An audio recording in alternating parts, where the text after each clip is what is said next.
आज का जो एक बहुत इंपॉर्टेंट टॉपिक है मैक्रो इकोनॉमिक्स क्लास 12th का जो मैं आपको कराने जा रहा हूँ वो है बैलेंस ऑफ पेमेंट।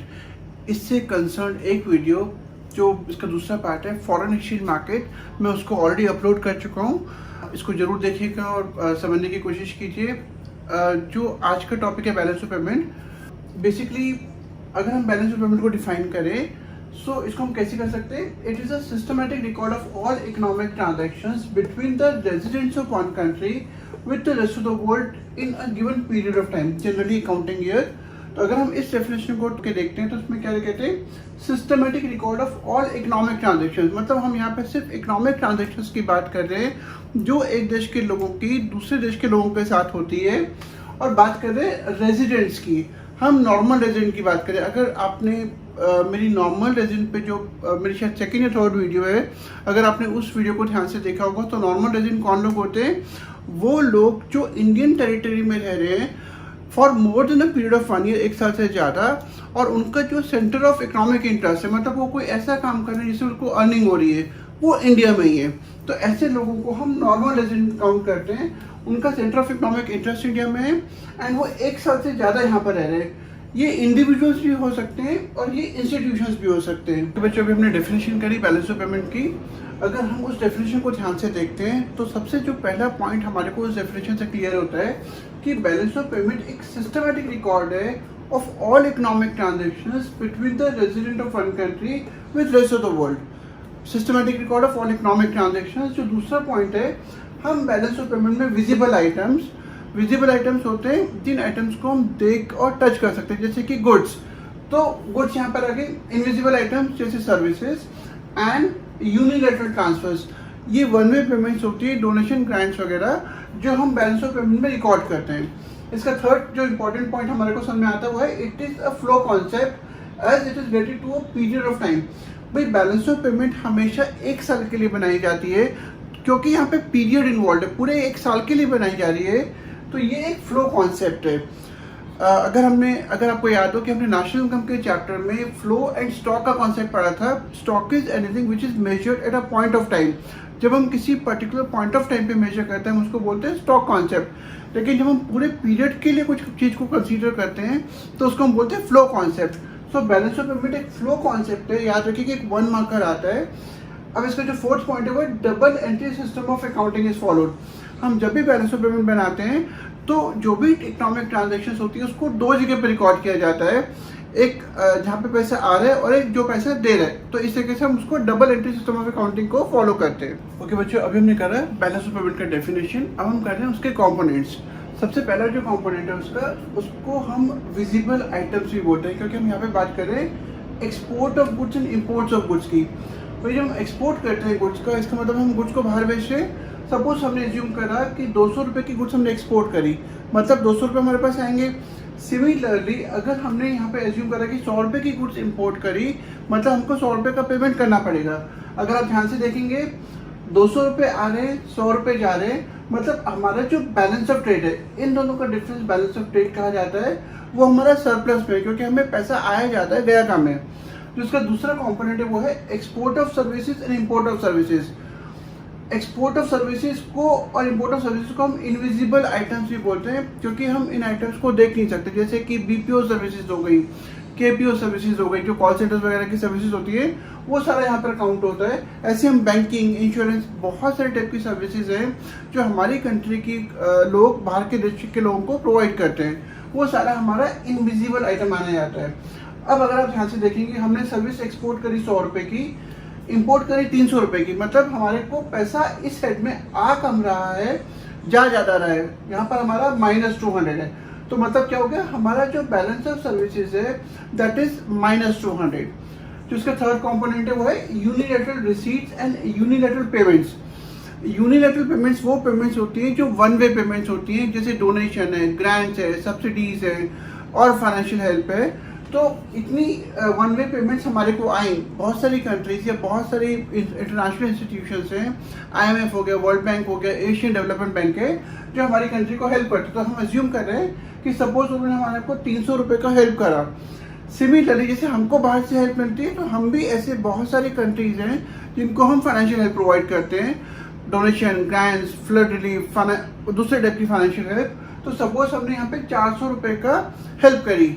अब अगर आप ध्यान से देखेंगे तो इस हेड में हमारे पास आ रहा है 300 रुपये, जा रहा है 400 रुपये, मतलब हमारा -100, because we are paying more than what we are receiving. हम पे ज़्यादा कर रहे हैं, रिसीव कम कर रहे हैं। अब आपके पास 3 हेड हो गए। पहला आइटम हो गया हमारा बैलेंस ऑफ ट्रेड, दूसरा हो गया बैलेंस ऑफ सर्विसेज, तीसरा हो गया बैलेंस ऑफ यूनिलैटरल ट्रांसफर्स। जब आप इन 3 हेड को प्लस करेंगे आपके पास आता है balance of payment on current account. अब अगर आप टोटल ध्यान से देखेंगे हमारे पास 100 रुपये आए, 200 यहाँ है, 100 यहाँ है, 300 यहाँ है, मतलब हमारे पास आ गए 600 रुपीज़।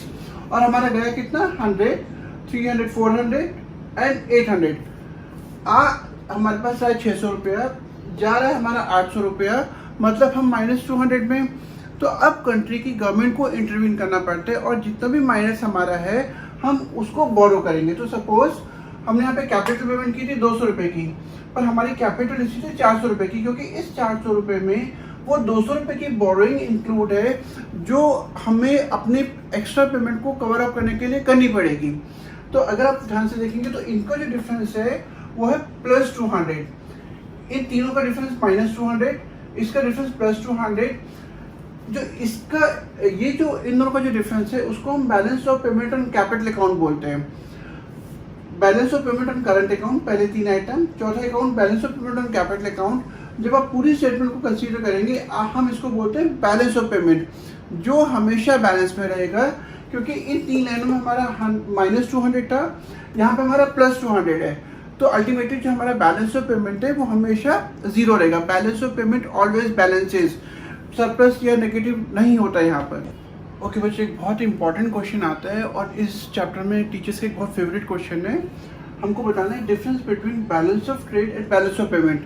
भाई मैंने आपको अभी बैलेंस ऑफ पेमेंट के कंपोनेंट बताए थे, तो उस पर जो सबसे पहली लाइन थी वो थी बैलेंस ऑफ ट्रेड, और जो चारों लाइन को मिला के था वो था बैलेंस ऑफ पेमेंट। तो इस तरीके से हम डिफाइन कर सकते हैं। जो पहला डिफरेंस है वो मीनिंग के बेसिस पर इसको डिफरेंशिएट कर सकते हैं। जो बैलेंस ऑफ ट्रेड है it is only the difference in between export and import of goods. यहाँ पे सिर्फ export and imports of goods के डिफरेंस की बात हो रही है। जबकि जो बैलेंस ऑफ पेमेंट अगर हम उसको डिफाइन करेंगे, it is a systematic record of all economic transactions between the residents of one country with rest of the world in accounting year. एक साल में एक देश के लोगों के साथ, एक देश के लोगों की बाहर के देश के लोगों के साथ जितनी भी इकोनॉमिक ट्रांजैक्शंस होती है, अगर हम उसको एक सिस्टमैटिक तरीके से रिकॉर्ड करें, हमारे पास बैलेंस ऑफ पेमेंट आता है। तो ये उसका डेफिनेशन के बेसिस पर हम डिफरेंशिएट कर रहे हैं। अगला पॉइंट है कंपोनेंट्स। फिर बैलेंस ऑफ ट्रेड में हम सिर्फ विजिबल आइटम्स की बात करते हैं, वो आइटम्स जो हम देख सकते हैं, टच कर सकते हैं। लेकिन बैलेंस ऑफ पेमेंट में हम विजिबल आइटम्स भी लेते हैं, हम इनविजिबल आइटम्स भी लेते हैं, हम unilateral transfers, donation, grant, subsidy type की जो आइटम्स होते हैं, जो ट्रांजेक्शन होते हैं, हम उसको भी इंक्लूड करते हैं। जो थर्ड है वो है capital transaction. It does not record transactions of capital nature. Balance of trade एक छोटा कॉन्सेप्ट है, हम यहाँ पे कैपिटल अकाउंट की कोई भी ट्रांजेक्शन्स को इंक्लूड नहीं करते।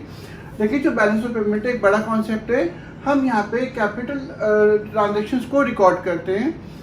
देन स्कोप पे बैलेंस ऑफ ट्रेड मैंने भी आपको बताया कि it is a narrower concept, क्योंकि balance of trade is a part of balance of payment. तो ऑब्वियसली जो बैलेंस ऑफ पेमेंट है वो एक ब्रॉडर कॉन्सेप्ट हो जाएगा, वो एक बड़ा कॉन्सेप्ट है। ओके बच्चों, अभी हमने करा balance of trade and balance of payment का डिफरेंस। अब हम करें balance of payment on current account and balance of payment का difference. Balance of payment on current account पहले 3 कंपोनेंट्स होते हैं और बैलेंस ऑफ पेमेंट चारों कंपोनेंट्स को मिला के बनता है। तो अगर हम इसको मीनिंग के बेसिस पे डिफरेंशिएट करें तो सबसे पहले इसका मीनिंग हो गया balance of current account includes export and import of goods, export and import of services and unilateral transactions. जो पहले 3 आइटम में बैलेंस ऑफ पेमेंट के, वो हमारे balance of payment on current account का पार्ट है। जो बैलेंस ऑफ पेमेंट है वो एक वाइडर टर्म है एंड इट इज अगेन, अगर हम उसकी डेफिनेशन लिखते हैं, systematic record of all economic transactions between the residents of one country with rest of the world in accounting year. तो ये इसकी डेफिनेशन पहला पॉइंट हो गया दोनों का डिफरेंस का। सेकंड आ गया कैपिटल ट्रांजैक्शन। भाई balance of payment on current account पे हम कैपिटल अकाउंट ट्रांजैक्शंस को इंक्लूड नहीं करते, जबकि बैलेंस ऑफ पेमेंट में हम कैपिटल अकाउंट ट्रांजैक्शंस को भी इंक्लूड करते हैं। Balance of payment on current account ये एक नैरोअर कॉन्सेप्ट है, ये एक छोटा कॉन्सेप्ट है, क्योंकि इसमें बैलेंस ऑफ पेमेंट के 3 आइटम आते हैं, visible trade, invisible trade and balance of payment on unilateral transfers. जो बैलेंस ऑफ पेमेंट अकाउंट है वो वाइडर कॉन्सेप्ट है। इसमें visible item, invisible item, balance of payment on unilateral transfers and balance of payment on capital account, चारों item आते हैं। तो ये एक ब्रॉडर कॉन्सेप्ट है। ओके बच्चों, अगला जो कंपोनेंट आता है वो आता है हमारा कैपिटल अकाउंट। भाई अगर आप डेफिनेशन ध्यान से सुनेंगे, it records all those transactions between the residents of one country with rest of the world which cause a change in the assets or liability of a country। तो अगर आप definition ध्यान से सुनेंगे आपको पूरा कॉन्सेप्ट समझ में आ जाएगा। वो सारी की सारी ट्रांजैक्शंस जो कि एक देश के लोगों की बाकी देश के लोगों के साथ होती है, जहाँ पे कंट्री की असेट या लायबिलिटी पे फर्क पड़ता है, ऐसी सारी ट्रांजैक्शंस को हम कैपिटल अकाउंट ट्रांजैक्शंस बोलते हैं। कैपिटल अकाउंट ट्रांजैक्शंस के तीन मेन कंपोनेंट्स हैं। पहला है borrowings and lendings to and from abroad. भाई अगर हमारी कंट्री के लोग या कंट्री की गवर्नमेंट बाहर से बोरो कर रही है तो उससे हमारी कंट्री की लायबिलिटी क्रिएट हो जाती है, और अगर हम बाहर लेंड कर रहे हैं तो हमारा एसेट क्रिएट हो जाता है। तो अगर ऐसी जितनी भी ट्रांजैक्शंस हैं जैसे borrowings and lendings to and from abroad, तो उस केस में हमारी कैपिटल अकाउंट ट्रांजैक्शंस काउंट होंगी। सेकेंड पॉइंट है investment to and from abroad.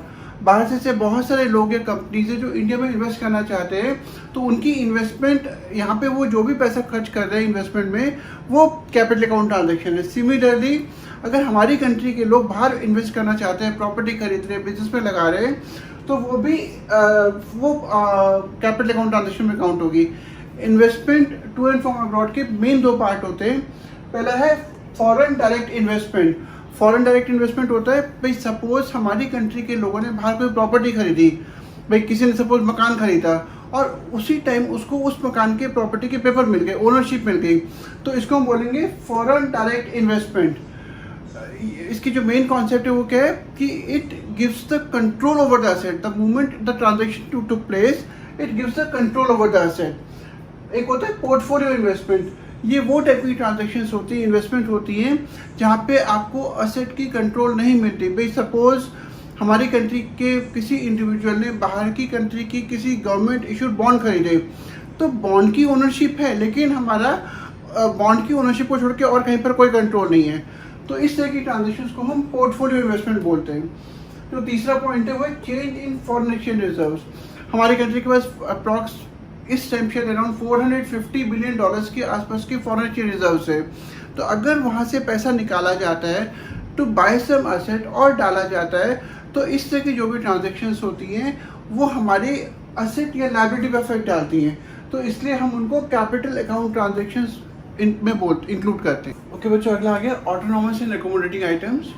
Autonomous transactions वो ट्रांजैक्शंस होती हैं जो कोई प्रॉफिट मोटिव से की जाती है, जिनका इनके मेन होता है प्रॉफिट अर्न करना।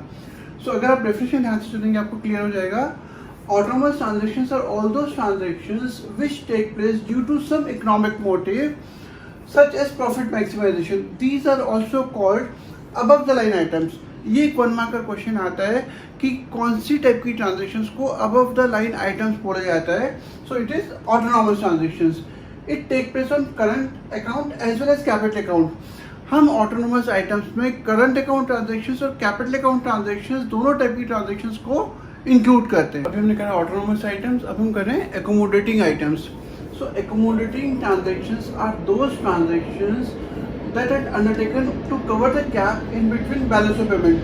भाई कई बार क्या होता है कि हमारी कंट्री का जो बैलेंस ऑफ पेमेंट है वो डेफिसिट में आ गया, मतलब हमारी पेमेंट ज़्यादा है, इनकमिंग कम है, अर्निंग हमने कम करी, अब हम माइनस में चले गए, तो गवर्नमेंट को क्या करना पड़ता है, उसको कैपिटल अकाउंट या एकोमोडेटिंग ट्रांजेक्शन्स करनी पड़ती है, मतलब कहीं बाहर से बोरो करना पड़ता है to cover up the deficit. इन ट्रांजेक्शन्स को हम बिलो द लाइन आइटम्स भी बोलते हैं। अगर आप ध्यान से देखेंगे, मेन इसको हम क्यों करते हैं, क्योंकि हम अपने डेफिसिट को कवर अप करने के लिए करते हैं। दूसरा, या तो हम डेफिसिट कैसे कवर करेंगे भाई, या तो बोरोइंग से करेंगे या फिर हम अपने फॉरेन एक्सचेंज रिजर्व से निकालेंगे, जिससे कि हम अपने डेफिसिट को कवर कर सकें। अगला क्वेश्चन है हमारा differentiate in between autonomous transactions and accommodating transactions.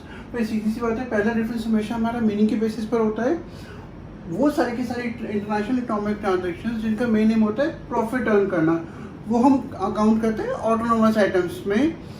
वो सारी ट्रांजैक्शंस जिनका मेन एम होता है to cover up the deficit, जो भी कंट्री का बैलेंस ऑफ पेमेंट का डेफिसिट हुआ है उसको कवर अप करने के लिए जो भी ट्रांजैक्शंस की जाती हैं वो हमारी एकोमोडेटिंग आइटम्स में इंक्लूड करते हैं। दूसरा है account. Autonomous items current account और कैपिटल अकाउंट दोनों में की जाती है, जबकि अकोमोडेटिंग ट्रांजेक्शन्स सिर्फ कैपिटल अकाउंट ट्रांजेक्शन्स में की जाती है, इसमें करंट अकाउंट ट्रांजेक्शन्स नहीं की जाती। हम ऑटोनोमस आइटम्स को अबव द लाइन आइटम्स भी बोलते हैं, अकोमोडेटिंग आइटम्स को हम बिलो द लाइन आइटम्स भी बोलते हैं। कि बच्चों एक इम्पॉर्टेंट क्वेश्चन कि हमारी कंट्री में जो बैलेंस ऑफ पेमेंट है वो डेफिसिट में कैसे जाता है, मतलब ऐसा क्यों होता है कि हमारी कंट्री की पेमेंट्स ज़्यादा है और अर्निंग कम है। तो उसके कुछ जो इम्पोर्टेंट फैक्टर्स हैं जो इस चीज़ के लिए रिस्पॉन्सिबल है उसको मेनली 3 पार्ट में डिवाइड करते हैं, economic factors, political factors and social factors. So economic factors में जो कुछ इंपॉर्टेंट पॉइंट्स हैं वो है डेवलपमेंटल एक्टिविटीज़। भाई जितनी भी डेवलपिंग इकोनॉमीज हैं या अभी अंडर डेवलप्ड हैं वहाँ पे बहुत सारा काम डेवलपमेंट काम हो रहा है, इंफ्रास्ट्रक्चर बन रहा है, हाई टेक्नोलॉजी इंपोर्ट की जा रही है, हाई टाइप की टेक्नोलॉजिकल सर्विसेज इंपोर्ट की जा रही है। तो ऐसी कंट्रीज़ की आउटगोइंग पेमेंट्स बढ़ जाती हैं, अर्निंग उतनी ही है, पेमेंट्स बढ़ रही हैं, तो हमारी कंट्री में डेफिसिट आ जाएगा। दूसरा point, high rate of inflation. भाई किसी भी कंट्री में इन्फ्लेशन अगर ज़्यादा है, प्राइस अगर ज़्यादा तेज़ी से बढ़ रहे हैं तो दो बातें होती है। पहली बात, हमारे गुड्स इंटरनेशनल मार्केट में महंगी हो जाएगी, सो लोग कम खरीदेंगे, तो इसका मतलब हमारे एक्सपोर्ट्स कम हो गए और उनके गुड्स हमारी कंट्री में महंगी हो जाएंगी। अब हम उतने इंपोर्ट्स कर रहे हैं और हम महंगा इंपोर्ट्स कर रहे हैं तो हमारी आउटगोइंग पेमेंट्स बढ़ गई, अर्निंग कम हो रही है क्योंकि एक्सपोर्ट्स कम हो रहे हैं, पेमेंट्स बढ़ गई क्योंकि इंपोर्ट्स महंगे हो गए, हमारी कंट्री में डेफिसिट आ जाएगा। थर्ड पॉइंट है साइक्लिकल फ्लक्चुएशन। बिजनेस साइकिल्स होती है, रिसेशन, डिप्रेशन, मार्केट इकोनॉमी में हमेशा ऐसे चलता रहता है, कभी इकोनॉमी बहुत अप जा रही है, कभी डाउन जा रही है, कभी बहुत डाउन आ गई, तो ये इसको बोलते हैं साइक्लिकल फ्लक्चुएशन। अगर बाहर की इकोनॉमी में साइक्लिकल फ्लक्चुएशन की वजह से वहाँ पे डिमांड कम हो रही है और हमारे गुड्स की डिमांड वहाँ पे स्पेशली कम हो रही है, हमारे एक्सपोर्ट्स कम हो जाएंगे और अर्निंग हमारी कम हो जाएगी, जिसकी वजह से डेफिसिट आ जाएगा। Fourth point, change in demand. ये कुछ वैसे ही पॉइंट है भाई, कई बार क्या होता है क्योंकि इंटरनेशनल मार्केट में बहुत ज़बरदस्त कंपटीशन है, बहुत सारी कंट्रीज़ हैं जो मार्केट के लिए आपस में कॉम्पीट करती हैं, तो कई बार ऐसा होता है कि किसी दूसरी कंट्री ने हमारी कंट्री से बेटर प्रोडक्ट लॉन्च कर दिया, तो भाई उनके प्रोडक्ट की डिमांड बढ़ जाएगी और हमारे प्रोडक्ट की डिमांड कम हो जाएगी, जिसकी वजह से हमारी एक्सपोर्ट अर्निंग्स कम हो जाएंगी और डेफिसिट आ जाएगा। इम्पोर्ट ऑफ सर्विसेज, ये पॉइंट मैंने अभी आपको डिस्कस करा, क्योंकि हमारी इकोनॉमी डेवलपिंग इकोनॉमी है, हमारे को ऐसे बहुत सारी सर्विसेज को बाहर के लोगों को हायर करना पड़ता है जो हमको टेक्निकल एक्सपर्टीज दे सकें, जो हमको मशीन से इन चीज़ों पर ट्रेनिंग दे सकें या टेक्निकल नॉलेज दे सकें, तो हमारे को उनको पेमेंट्स करनी पड़ती है। क्योंकि हमारे को उनको पेमेंट्स करनी पड़ रही है, हमारी आउटगोइंग पेमेंट बढ़ गई, हमारी कंट्री में डेफिसिट आ जाएगा। जो दूसरा फैक्टर है वो है पॉलिटिकल फैक्टर्स। कोई भी ऐसी कंट्री जो पॉलिटिकली अनस्टेबल है, जहाँ पे ये नहीं पता कि कब गवर्नमेंट चेंज हो जाए, जैसे सोमालिया या जैसे कुछ अफ्रीकन कंट्रीज हैं जो पॉलिटिकली अनस्टेबल कंट्री हैं, ये पॉलिटिकल डिस्टर्बेंसेस बहुत ज़्यादा हैं, ऐसी कंट्रीज़ में कोई भी इन्वेस्टर या फर्म या इंस्टीट्यूशन इन्वेस्ट करना पसंद नहीं करता। मतलब क्या हुआ कि ऐसी कंट्रीज़ के एक्सपोर्ट नहीं बढ़ सकते क्योंकि वहाँ पर कोई इन्वेस्टमेंट नहीं कर रहा, लेकिन जो वहाँ की पॉपुलेशन है उनकी डिमांड लगातार मार्केट में बनी हुई है, क्योंकि उनको कंजम्पशन तो करना ही करना है, तो उनको बाहर से इंपोर्ट करना पड़ता है। भाई अब ऐसी कंट्री की एक्सपोर्ट नहीं हो रहे because of political disturbances, but import लगातार करना पड़ रहा है, जिसकी वजह से ऐसी कंट्रीज में डेफिसिट आ जाता है।